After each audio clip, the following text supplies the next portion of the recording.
All right, meeting started. Let's go. Thanks, Av. All right, thanks, Mel. Just seeing if there's a few more people joining. But look, good afternoon, everyone, and welcome to today's webinar titled Empowering Your Customer Experience with Artificial Intelligence. Firstly, thank you for taking time out of your busy schedules to be here today. And we look forward to providing you with some great content and demos over the next hour or so. So what we really hope to do today is to provide some insights into what AI can mean for your CX strategy and specifically how you can leverage it within CXone today. AI, right? So AI is the buzzword at the moment, and AI, often seem like a buzzword shrouded in mystery, but it is undeniably playing an increasingly transformative and essential role within CX ecosystems. It's new, it's got a very, very rapid rate of evolution. And what that essentially boils down to is that there's a lot of confusing messaging surrounding it at times. And that's why we are here today, right? We want to try and provide some clarity in this space. And we do this by providing or presenting to you tangible solutions and capabilities that you can understand, plan for, and consume today. If you're already a CXone customer, then this is really about providing you some insights into how you can take your contact center, your customer experience platform to that next level, right? And how you can leverage some of these capabilities. If you're in the market and looking to move to a modern cloud contact center, then again, this provides you some guidance on what you should really look for when you try and evaluate solutions. NICE are the global leaders with innovative, purpose-built, and large-scale trained AI solutions. And that's what we're going to be talking about today. Now, there's two very key points hidden in that statement. One is that it's purpose-built, and the other one is the large-scale trained. So purpose-built, essentially saying that it is not using some third-party generic AI solution to try and fit it into the solution stack. It is purpose-built tech for CX, right? It's been built from the ground up to serve this purpose, and it is large-scale trained. Now, we all know that AI is only good as the training it receives and the data that it is fed and the ring fence that surrounds it to make sure it provides the right knowledge and the right content to its consumers. So the NICE CXone AI solution is purpose-built and it is fed through and trained on millions of CX interactions. And what that all means in the end is that it is very, very good tech, right? To put it very simply, it is created for that one purpose and trained for that one purpose. So look, at the end of the day, essentially our key agenda today is to help demystify what AI can mean for you. And to take us on that journey, we have Ben Hancock from NICE, who is the Manager, Digital Analytics and AI. And also we have Ben Elliott from NICE, who is the Digital Solution Consultant. These are two very knowledgeable and experienced individuals in this space, in all things digital and AI. And they will take us through some key components of the solution stack over the next hour or so. Supporting them will be Anthony Brown, Director of Solution Consulting from NICE. Thank you, Anthony, for supporting us on this. My name is Ev. A few of you know me already. I am the head of UC and CX at Generation E. And we also have Lavina from NICE and Melissa from Generation E, who have been instrumental in putting together this webinar. So without any further ado, I will hand over to the real heroes of the show. I guess take it away, Ben Hancock. Thanks, Av. Is my screen coming through okay? Yes, all good. Wonderful. Good. Wanted to double check. Right. So as Av said, I lead the digital analytics and AI practice here at NICE across Australia and New Zealand. And I just want to set the scene a little bit. I'm not going to do the demos. I'm definitely not the guy that does that stuff. That is Ben Elliott. The two Bens, we work well together. I say the stuff and then he makes sure that it looks and feels the way it's meant to. He's also very knowledgeable about how the nuts and bolts of it work. But where I wanted to start was a little bit of a 30,000 foot view. and talk about where we think things are going. And then a little bit of this solution talk and demo that we're going to do will make sense in the confines of that conversation. So one thing to talk about is there's this concept that we call interaction inflation. Now, other than saying, okay, things are going to get bigger over time, what we really mean is that engagement is only going to grow, right? It doesn't matter which business you are going to get more contact points in the future than you currently are today versus when you were, a year or two ago. And that's always going to increase. It's going to increase because we're offering more ability for our customers to contact our businesses. We're offering them social media channels. We're doing digital outreach. We are, making sure that we've got people on the phones or on messaging channels available for them all the time. We're asking for feedback. We want to create better relationships with customers. And so that means that interactions are going to grow over time. The next concept that I want to bring across is we demand digital excellence now.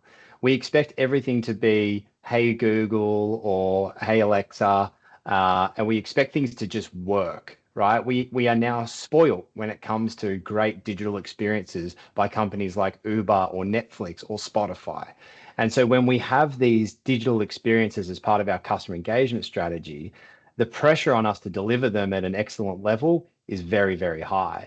And so that demand for digital excellence, again, is only going to increase. And we're looking at maybe 3 years down the path where this is going to be a core concept in all contact center and customer engagement strategies. Of course, there is the AI opportunity, and Av gave a really good overview of that at the start, right? AI is this mystical beast that we have available at our fingertips, left, right, and center. We've got ChatGPT, we have the whole world's knowledge, and now it can speak to us and tell us stories or write bedtime stories for our kids that are customized to who they are as people. It is transforming the way that we use the written word, the spoken word, images, coding. It is a game changer, but that is just generative AI, right? When we say AI, we often lump all types of AI into this bucket, when in actual fact, the term artificial intelligence has been around since the late 50s, early 60s. And what AI looked like back then, or the concept of what it looked like back then, has dramatically changed to where it is now.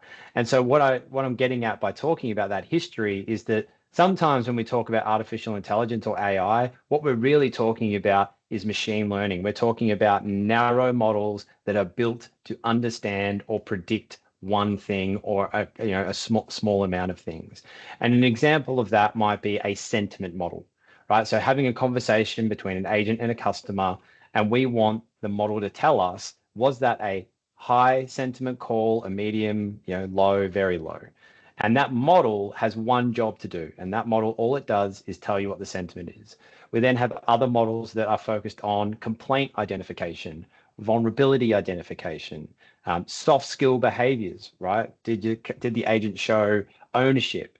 Did they overcome objections in a sales concept? So all of these things are forms of AI, but really what they are is really sophisticated math built on really good data. And so when we think about the way to apply the math to the data, that's really where we get clever with how we apply some of these AI technologies. And we can talk a bit about that too. And the last concept here I want to talk about is experience. Now, that's a continuum, right? Our perception of a company and their value to us is built over every interaction with them, not just the current one or the previous one. And so what we're looking at here at NICE and what we've got in our roadmap is the ability to help our customers, people on this call or potential new customers, understand what their customers, their end users, how they're experiencing the business across all interactions and across that continuum from maybe I start as an early customer and I build some lifetime value, and then 3 years down the path, what I'm asking for is going to be different. And there's a big focus, right? We would have seen in market segments in marketing, we moved from, broad buckets of segments into personalization. And now we want to be able to provide next best actions and next best opportunities. And we want to provide that next layer down of hyper personalization. Well, where we're going to get to is individualization. And individualization is like saying to a customer, maybe a customer has 1 million customers or 10,000 customers. I want an individual customer experience model for every single customer. And that sounds insane, right? Because it's very difficult to do. But that's where using a combination of narrow models, generative AI, broad analytics, and the power within CXone, that's where we're heading, and we're starting to build and are building solutions to head to that place as well. So what does the road ahead look like? Well, it's 3 main sections: data, insight, and action. The interaction data, where we get that gold from, that really needs to be structured. We need to be able to provide structure where it's not. We need to be able to label it. We can take that interaction data in and we can give you value out of it. The right algorithms for the right use cases, right? So that's what I was talking before about narrow artificial intelligence or narrow machine learning models. Again, moving from personalization to hyper-personalization to individualization, cross-functional, omni-channel insights. We want preferential treatment at scale. And, we want to be able to individualize experiences for each customer. And action. What are we going to do about it? How do we help our customers engage with us without it at scale in a way that makes sense? Because engagement is always going to grow over time. It's not about moving customers away from a high-cost channel to a low-cost channel. What it is, it's about delivering exceptional quality experiences across any channel and getting the most out of the potential of that channel. So they're sort of my big ideas of what's going to happen over the next couple of years, and we're certainly building towards that. And that's really what CXone is all about, right? It's about building on that data. It's about providing insights through Enlighten AI. And it's about how do we turn that into action within our contact center. Right, so I'm just going to talk about a couple of different investment areas. First of all is omni-channel orchestration. So looking at the way that we deal with external third-party applications, that might look like a virtual agent, or it might look like a CRM platform, our integration hubs, being able to plug in with frameworks that are productized, omni-channel routing and ensuring that we have the right business capability for the right customer need. Work through these quite quickly. We're not going to cover all of these today, of course. Coach augmentation. So how do we use AI-generated coaching and recommendations from an evaluation perspective? How do we be very focused and specific about the feedback that we give to agents? The next area very close to my heart, of course, is Enlighten AI. This is where we're investing a lot of our resources into building new products and new solutions and enhancing the ones that we have. So things like next-gen AI modeling. So providing the power to our partners and to customers to do specific ontology updates. So data structures that are underneath these models is very exciting, and giving you the power to build your own Gen AI prompts within the platform so that you don't break the downstream experience, but you can still leverage the power of large language models. That's a really exciting use case for us. So I'd like to put these up because we say we're going to do all these things, but how do you know, right? How do you know that we're going to invest in it? Well, we invest 15% of our yearly revenues back into R&D across around 3,500 engineers. So when we say that we're building these things and that these things are on the roadmap, we have a lot of very intelligent people and very talented people working on these solutions right now. Okay, so I'm going to keep speaking for a couple more minutes and then I'm going to hand over to Ben Elliott, but I just wanted to double click on the digital excellence element of this and the interaction inflation element of this, because what we're talking about is we're opening up communication channels to a variety of customers, and we're trying to manage that at scale, and that can be very, very difficult to do, particularly if you've got a technology landscape that looks something like this. And I'm sure there's a few people on this call that are looking at this and going, yep, that kind of looks like how my business is running right now. And it's frustrating and it slows things down. We've got workforce management in one area. We have chatbots on another platform. We've got our voice IVR over here, our chat over there, and maybe our knowledge in 6 or 7 different places. And so it's very difficult to federate. This is not, this is across every customer almost, right? Has an element of this. And so, what we see working with Gen E quite a lot is how do we simplify this for customers? How do we bring this down to a more manageable technology landscape without sacrificing with the output of the individual capabilities. And so, of course, AI is a big part of that. But as Av said, it's not enough on its own. And so what I want to talk to you about, and this is my final little spiel, and then I'll hand over to Ben. When we talk about AI, what we're talking about is customer experience, artificial intelligence, and automation. So that can be a narrow intent model where we understand why a customer is calling or messaging us. It can be understanding the sentiment. It can be understanding if they're vulnerable or if there's a complaint or if our agent is doing the right thing or if the customer is really upset. And so that presents itself a number of opportunities through this continuum. So we see a lot of investment in self-service. We see a lot of investment in mobile applications, online portals, customers can log in, make changes on their own. And really what we're doing there is we're asking customers to come to us as a business and follow our process to achieve their outcome. And that's great, right? We've seen, imagine having to call up your bank to get a balance on your account, right? Or have to go into the teller to get it, written down on a piece of paper. We can now just do that through our app. Right, so that's wonderful. We can understand more and we can get better access to that. But what about when that doesn't work, or I've got a question that falls outside of that happy path? Well, that's where we want to be using intelligent artificial intelligence. Sorry, I should find a different way to articulate that. Intelligent virtual agents that can help customers without it having to be escalated directly to an agent straight away. Right. And so this is really where we see the power of knowledge. From our side, we have a solution to that called Expert, which Ben will talk about in a little bit. But what we're seeing through generative AI and conversational AI is that good knowledge, well structured with an information architecture and consistent indexing, all of these words might mean some things to some people and nothing to others. This is the fuel that makes generative AI bots really, really powerful. And they have to be really powerful. We hold AI to a higher standard than we hold our human agents. Human agents make mistakes all the time. We can't afford that for AI. So the only way to one of the only ways to mitigate that risk is to give them access to the right knowledge that's easy to use in real time. Then we move into our contact center world. And remember, all of these elements, right? All of these steps along that path are just trying to move the customer closer to their outcome in the most efficient way, both for them and for the business. If we can reduce cost, then we can serve better. And so all of these things that now surround our agents, things like Copilot, auto summarization, interaction analytics, being able to help agents in their time of need in a conversation really helps drive that efficiency. And of course, it needs to fit into an ecosystem. So how do we use our integration hubs to be able to push information or pull information out of other systems so that we're not sitting alone on an island and that we're an integrated part of the ecosystem of the business? And really, this is where we're trying to help our customers, along with Jenny, drive towards this, where we can use the right AI and the right automation at the right time to improve the customer experience, maintain efficiency, and also improve value.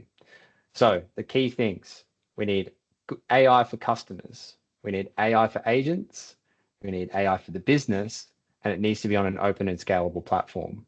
Each of those different user groups has a different requirement. And so that's where we're going to take you through some of these today. So I'm going to stop talking there. I'll jump into the Q&A comments if there's any questions. But if not, I will hand over to Ben Elliott to take it from here.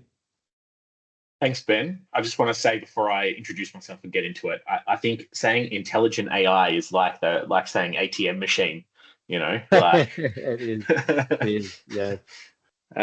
Okay, cool. So this morning, same thing. Yeah. So hi everyone, I'm Ben Elliott. I'm the digital solutions architect with the NICE team. So Ben has probably, look, I won't say stolen my thunder, but look, definitely set the scene very well in terms of what I want to show today. When I was given the brief, it was kind of like, oh, what can we do to kind of do that demystification and show you as much as we possibly can across the NICE portfolio, but also really kind of, I guess, yeah, get it to make sense in the persona of the user that would potentially be interacting with these solutions. So I'll share my screen. A few months ago, we actually had the director of CX1 product management down in Australia from the US. And he said something that really made the penny drop for me in terms of NICE's strategy from a product development perspective, which is that we want, while AI is obviously very cool and it's very useful and lots of people are finding ways to apply it to their day-to-day lives, we don't want to just throw it at any possible problem and hope we get a good solution. What we want to do is actually take a very measured approach to how we deliver AI to each of those, each of the different personas in the business landscape. So if we can have a product strategy that kind of works independently within each of those personas, then we have, a much more, I guess, enticing and interesting product to bring to the market. So to that end, what I'm going to do is I'm actually going to step through each of the different personas. We'll show what's kind of familiar and common between each of those solutions, but also kind of how they differentiate from one another. So we'll take a look, first of all, at the consumer persona. Then we'll take a look from the agent's perspective. Then probably a little bit similarly, we'll take a look at kind of the supervisor persona. So what supervisors can expect from an AI future. And then to Ben's point, then also our business users and our admins, the people that obviously need to interact with the contact center, but not necessarily the people that are, on the front lines taking the calls. And then if there's time, hopefully I speed this up quickly enough, is to kind of bring it all together and how knowledge underpins each of these different solutions. So feel free, again, I'll just highlight, there's a Q&A. We've got the guys on the, running in the background to interrupt me, and we'll ask questions. So if there's anything pertinent to anything that's on the screen that you'd like to know about, jump into Q&A and one of the guys will stop me and we can talk through that question. So from the consumer persona perspective, now I guess traditionally, let's say traditionally, even though traditionally is in this context is maybe a year and a half, 2 years ago, if we wanted to automate self-service inquiries for a consumer-facing application, we would need to design our journey flows. We need to train intent recognition. We need to go and determine which back-end integrations we need to do. Now, while that is still relevant, up until recently, you would have to also do that process for things like frequently asked questions. So if a customer comes in and asks a question that we want to be able to automate the answer to, we would likely need to design that journey. We'd have to train intents and we'd have to determine what the answer is going to be. Now, the beauty of what we're going to show from the consumer perspective is how we can remove the effort from a business perspective to still be able to answer those kind of general and frequently asked questions, while still leaving the opportunity to kind of do the full self-service automation depending on requirements. So what I've got up on the screen at the moment is just my chat window. We've got a conversation going with my knowledgeable concierge, and we're gonna kick off a conversation. Now, just for context, this demonstration will kind of be in the realm of like service desk. I wanted to keep it as general and generic as possible, but also familiar. So kind of the flow that we're going to see is going to be around that. So let's say I start my conversation, and the first thing up that I have to ask is, how can I possibly reset my password? So I'll ask that question. How do I reset my password if I forgot it? Now this bot is, it's still doing its intent recognition. In this case, we don't actually have any intents trained. So as a fallback, what it's doing is it's querying the knowledge base. And so it takes what the customer said, queries the knowledge base for the 2 or 3 most relevant articles to that particular query from the customer, and then uses that context, so those 2 or 3 articles, to then provide it into a large language model. So the large language model gets access to both what the customer asked, as well as the relevant documentation, and is asked to come up with a kind of conversational answer to that particular query. So in this case, there's an article that we've identified that covers 9 steps that users might need to kind of reset their password. Maybe that's a little bit long. We could probably refine the content of our knowledge, but ultimately it gives the customer that insight about what they potentially need to do to answer that query. If I scroll down a little bit, we can also optionally present the 2 or 3 articles that we found as jumping off points for self-service. So a customer might like the content of that answer, but wants to dive a little bit deeper, or maybe was a little bit too lazy to go and search the knowledge base themselves. Now we've got a quick and easy link to go and do that kind of self-service journey themselves. So that's really cool. I mean, what does that mean from from a user perspective, it's obviously really easy now to get answers that we're looking for without necessarily having to wait in queue and be escalated to human agents and ultimately get the answer that we were looking for. What it means from a business perspective is now something that we know is good practice in contact center landscape is knowledge management, whether that be internal knowledge or external knowledge. Now we've removed the kind of the feedback loop of needing to train the intents and determine what our responses are going to be. Now we've got a bot that can look directly at the knowledge base and find relevant answers for consumers with essentially just the initial setup effort, alongside the obviously ongoing training of curation of the knowledge base itself. So one of the probably inevitable next questions is, well, if we're exposing a large language model to consumers, isn't that risky? What are the risks here? Well, so this is probably the other side of what NICE is bringing to market with this solution is the probably a unique approach about how we build the guardrails here. So in this case, if we ask questions that are outside of the scope of what is actually in the knowledge base, the large language model is kind of never engaged. It's not actually, it doesn't have any visibility because, if there's no knowledge in the knowledge base, then there's no need to actually talk to the large language model. So for example, because this is a service desk, if I ask anything else, banking related questions, travel, hotels, etc., the bot's just going to simply come back and say, sorry, I don't have information about that in my knowledge base. I'm not going to be too helpful. So as an example, what time is my flight tomorrow?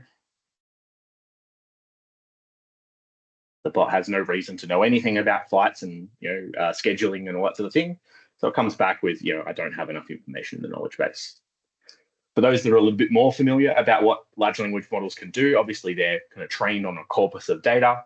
If I try something a little bit more generic, like give me a recipe to bake cookies,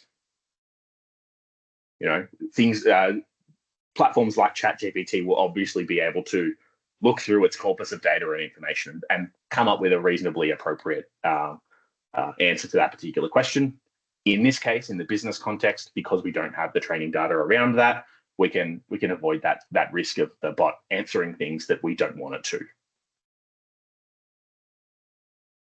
So,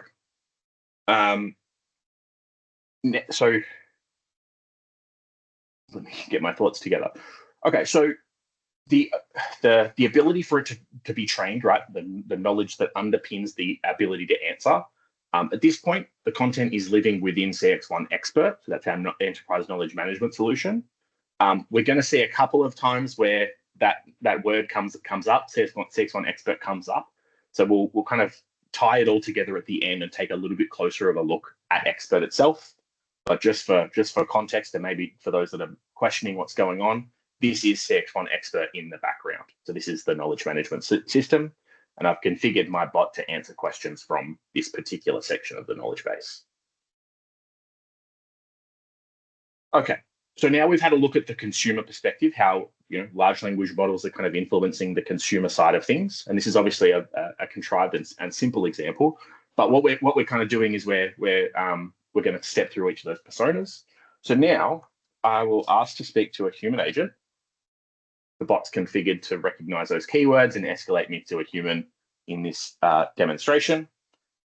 Move that over there, and we'll start to take a look at the agent persona. So now we have on the right, we'll have our chat window so we can see what's going on from the consumer perspective. And on the left, we have CXone agent. Now I'll quickly go and grab my interaction off the queue. Grab that, assign it to me. And so now we have our digital contact in CXone agent on the left and the consumer perspective on the right. So of course, from a digital perspective, for those that aren't already familiar with CXone agent, we can see the kind of the full interaction history, the transcript up until the point the transfer occurs. The bot can also be configured to provide a summary of that escalation. But really what we're here to show you is the co-pilot capability, which is our essentially what we saw in the consumer-facing version, but as an agent in the loop style agent assist application. So a couple of things have happened because that conversation was occurring between the consumer and the bot before it was escalated. Copilot is coming with a few things populated. We'll see this kind of build out as we continue the conversation. So let's say, for example, customer has an additional question, what should I do if I don't receive the verification code for resetting my password? So similar to the consumer persona, that audit, the customer-facing experience, when the consumer asks that question to the agent, Copilot is monitoring each turn of the conversation. Again, querying the knowledge base, finding 2 or 3 relevant articles, engaging the large language model, and presenting an answer. But in this case, the answer is presented as part of this agent panel. So now we have the kind of added security and benefit of having the agent being able to be the kind of the final say as to whether this particular response is relevant to the question the consumer asked. So if we're happy with this response, maybe we're familiar with the underlying content, we're just leaning on Copilot to help us dictate the answer. We can click this little paper plane icon, we can send it directly into the conversation. Or if we maybe want to have a little bit more of a say about what's going on, what's being delivered to the customer, maybe we want to personalize this answer a little bit further, we can insert the article into our chat window, we can make our changes, and then finally send it. So if it's not already obvious, the benefits of this are massive, right? If Copilot is looking at agent-facing knowledge to determine which answers it reaches, agents can kind of, ideally, if they're not not familiar with the process that they're being asked to respond to, Copilot can go and query that knowledge base, find the relevant processes and articles related to that particular question, craft a response and bring it back to the agent in a handful of seconds, as opposed to what normally would have been the agent going off to the knowledge base independently, looking up, finding the process, finding the relevant article, probably scanning the document, potentially missing key pieces of information. This is all the kind of thing that we're mitigating by having Copilot being the arbiter of what's actually presented to the agent. It's very cool, very powerful. There's a lot of control under the hood about how the persona that these answers take. So how the response is crafted. Is it friendly? Is it casual? Is it confident? Is it authoritative? Many different ways for us to present this information depending on business requirements. Now, there's a couple of other things that Copilot is doing kind of maybe around in the background. The first is tracking sentiment. So you'll notice that when the conversation first began and as it was transferred, sentiment is being called out as the changes in sentiment is being called out by Copilot. It's probably one of the key differentiators here. Obviously, sentiment analysis has been around for many years.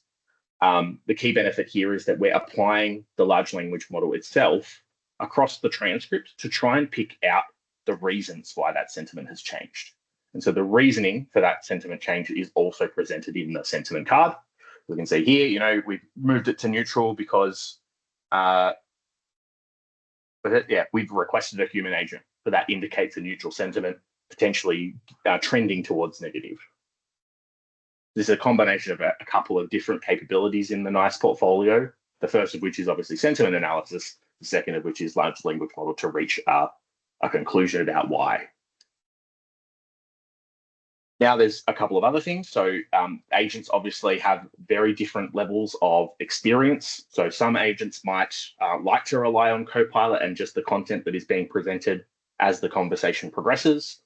Other agents might like to get ahead of the potential questions. They might see where this kind of questioning is going. Maybe through my experience, I know that this is going to lead to a question about multi-factor. So for example, if I want to pull that content up before it comes up in conversation, I can use this little text box in the bottom. How can I help? And put in my question. How do I set up multi-factor for my account? And Copilot, similar to the turn-by-turn monitoring, Copilot can bring up relevant content. We can send it into the conversation, or we can open up the articles that are being used as those training vectors. They're similar to the consumer experience where we're presenting knowledge articles as a card. These can be used as jumping off points as well. Now, finally, Copilot's doing one or two more things. The first thing that we're going to show is summarization. So summarization is happening in a few different ways at the moment. The first, with the conversation live, summarization at the top. So we've got this little blue panel at the top. So if we imagine scenarios where digital contact centers are moving towards more asynchronous styles of communication, so we might have more individual interactions, but have those interactions spread out over a longer period of time. In those scenarios, obviously, it might be quite a bit to ask of the agents, the mental overhead, to remember the content of 10 different conversations. So this real-time kind of summarization is keeping the agent on track, keeping track of the kind of questions that have come up, which intents have been raised and answered and dealt with, so that if we're hopping across up to 10 different conversations, instead of having to keep all of that in the back of our head, we can look at that real-time summary and see where we're at in terms of progress before we jump back into the next question or answer that the consumer requires. Now, this concept is also applied at conversation close. So if I was to wrap this conversation up, we'll set our outcome, set the status of the conversation to closed, and then finally the disposition of the conversation to inquiry. We have our end of conversation auto summarization happen. So if we imagine a scenario again where contact center agents are given maybe 1.5 to 2 minutes to write their after interaction notes, especially on voice, you have to kind of do that once the conversation's done instead of as it's going on. There's a couple of challenges that brings up, right? The formatting of the notes, the quality of content, the way that notes are being taken by individual agents, as well as the quality of notes taken as that conversation was progressing. Auto summarization is essentially bringing the level of effort in after call work down to a minimum. We're doing all of the analysis on the content of the conversation, extracting the relevant kind of intents and all of the variables of that conversation. Again, engaging a large language model to summarize the content of that conversation, extract irrelevant details, remove irrelevant details, make sure that things like PII information is not present in the summary as well, and then presenting that to the agent. So optionally, we can also have the agent run their eyes over it and obviously make sure that that summary is accurate and it's obviously to the point. The real benefit here is that, of course, we can push this into our CRM systems. We're able to save that elsewhere against the interaction history, against the case, or whatever was done in the background to deal with that particular interaction. And so in future, we can have standardized quality notes across the entire contact center, and also find the kind of the people and time benefit of reducing after call work times, from 2 minutes to potentially 30 seconds of just validation of that content. So what does this all add up to? It obviously adds up to incremental time savings across the entire contact center. So for everyone that's using Copilot, we're kind of reducing the time it takes to go and find and present relevant content to consumers. We've obviously got more insight about how the conversation is progressing in terms of sentiment. The summarization capabilities is lowering the mental overhead for those agents that might be dealing with multiple conversations. And then auto summary is also bringing down that the potential for after call work, potentially allowing brands and businesses to kind of reallocate that time to higher quality conversations. If we, because we no longer need to deal with 2 minutes of after call work, maybe we raise our SLAs for AHT, that agents are empowered to have more quality conversations with consumers. Now, the other thing that I will say is while we're here,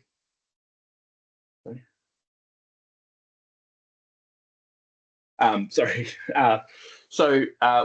we're having a look at this, the other thing that I will call out is that we're looking at Copilot from a digital perspective. Digital was actually the second thing that we approached from a product implementation point of view. So everything that you're seeing is also supported in voice, simply with a layer of kind of text to speech and speech to text over the top. The probably primary difference from Copilot's perspective is that we don't have kind of send buttons with a voice. So while the content is being presented to agents as that conversation is progressing, the agent can just kind of reference it, read that content out instead of pressing the send button and doing text to speech for those experiences. So that kind of wraps up what I wanted to show from an agent experience perspective.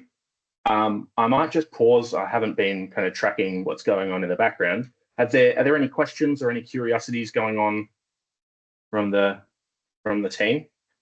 There's been none posted just yet, Ben. We've been keeping a close eye, but certainly there's a call out to remind everyone on the call that you can ask questions in the Q&A panel, and we'll get those, or we will interrupt Mr. Elliott and make him answer them on the spot if we can. That's all good.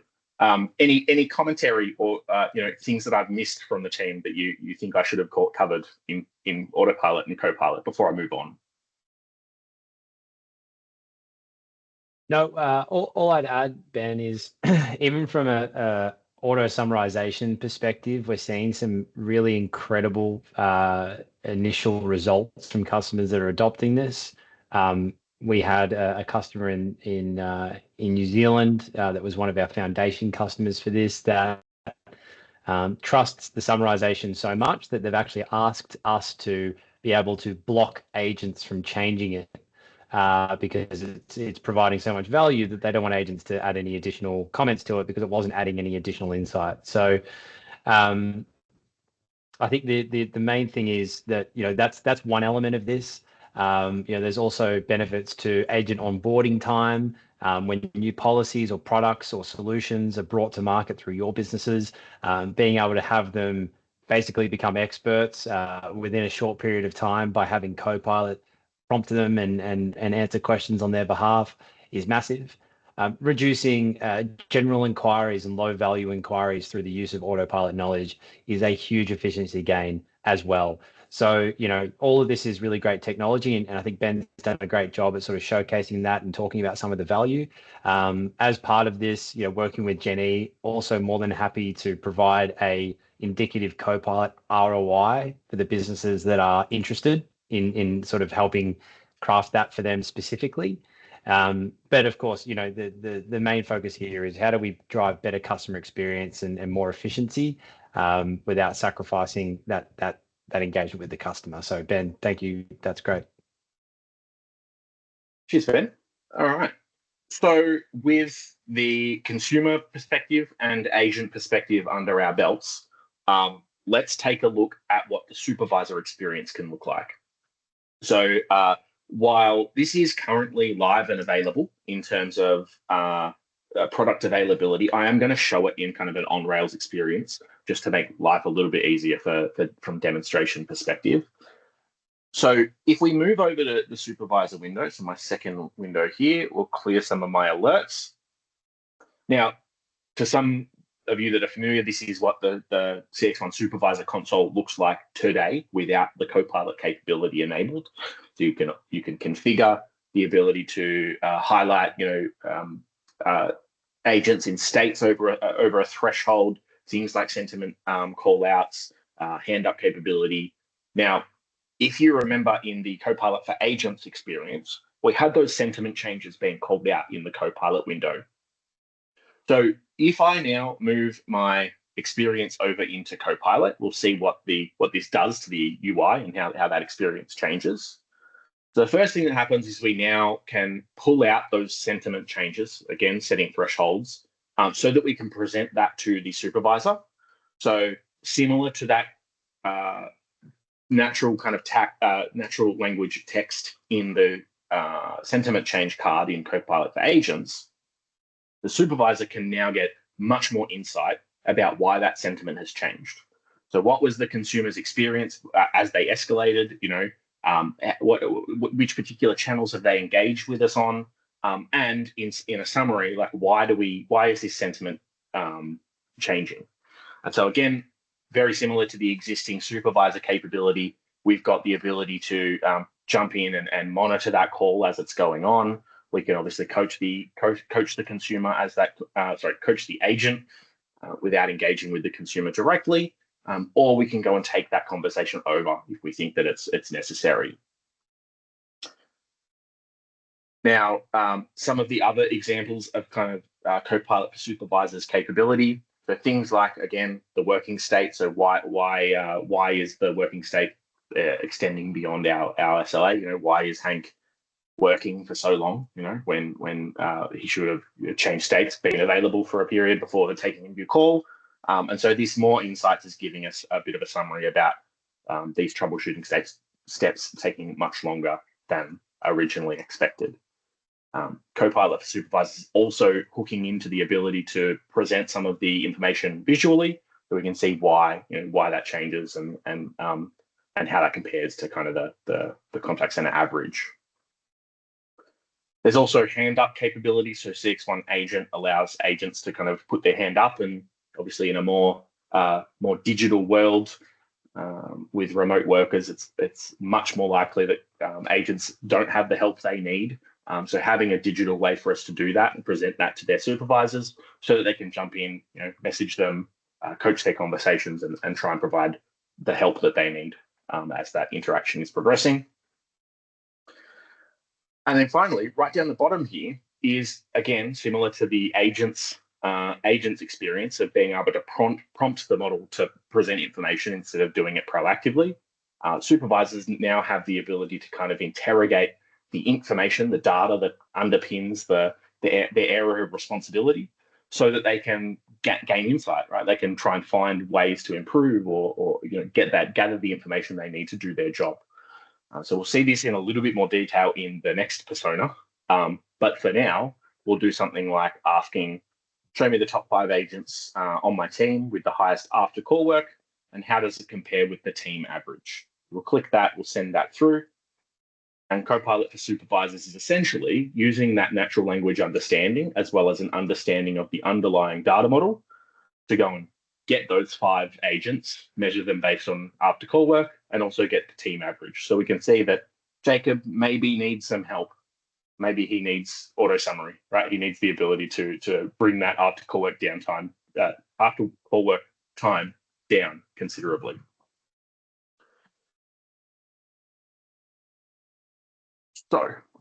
So that's Copilot for Supervisor. Now, again, everything that we're kind of showing is moving at quite a pace. So again, as I mentioned, Copilot for Supervisors has just recently become available in our demonstration BU. So as we get, obviously more customers engaged with these solutions and we get more feedback, these models will be refined, the experience will be uplifted, and as with Copilot, it will become a much more coherent solution, bringing together many different elements of the CX1 platform. So I will pause again. Doesn't look like there's any new Q&A, and no one's interrupted me. And we've got 10 minutes left, so I'm going to soldier on. Hey, just to put it out there, Melissa did put it in the chat, but we will have a super secret special prize pack for the best question of the session. So if you are holding on to your questions, please drop them in. We'd love to see some of those flowing through. Thanks, Ben. No worries at all. So finally, we'll take a look at the admin and business unit perspective. So I think it makes a lot of sense for consumers and agents to get their own kind of specific solution in terms of applying AI. But I think one of the kind of the key things that has been realized when it comes to using generative AI is the number of different ways that it can be applied across a business context. So Enlighten Actions is our answer to that, is our answer to the administrator or your business intelligence people, the people that need insight from the contact center platform, but don't necessarily need or want to get into the weeds of running reports or extracting into understanding the underlying data structure. So what we're going to have a look at here across this demo is how we can use natural language to get that insight out, very similar to that Copilot for Supervisor experience. So if we keep this simple, show me the top 10 agents that promote self-service to customers. So while this is loading, I'll briefly explain how this is working. So we know that generative AI is particularly good at understanding coding problems. Of course, it was one of the first applications of large language models. And as a result, it also knows quite well how to unpack and understand data structures. So one of the key elements, one of the key probably aspects of the CX1 platform is a unified data model across every solution and every element of the platform. So in this case, if we can take the natural language query from the business user in this context, we can also provide that large language model with the data structure of CX1. I love that. Maybe we'll refresh and we'll run that query again.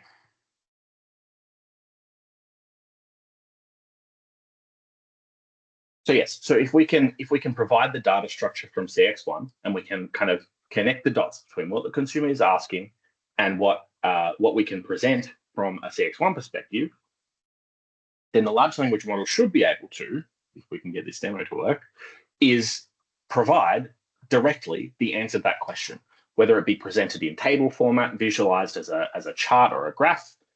Ultimately, what we can do is we can provide insight based on natural language instead of necessarily necessitating someone going into reports, running the report, sort it by after call work, average handle time, filter it to the top 10. So now, with this being able to be presented as a table, we can get further insight and maybe potentially visualize this information in a little bit better of a way. I'll make this a little bit bigger, and we'll go create chart. And so that table is now presented in the middle. So from an actions perspective, we can now subscribe to this table. So we can export it, we can save it into Excel or PowerPoint.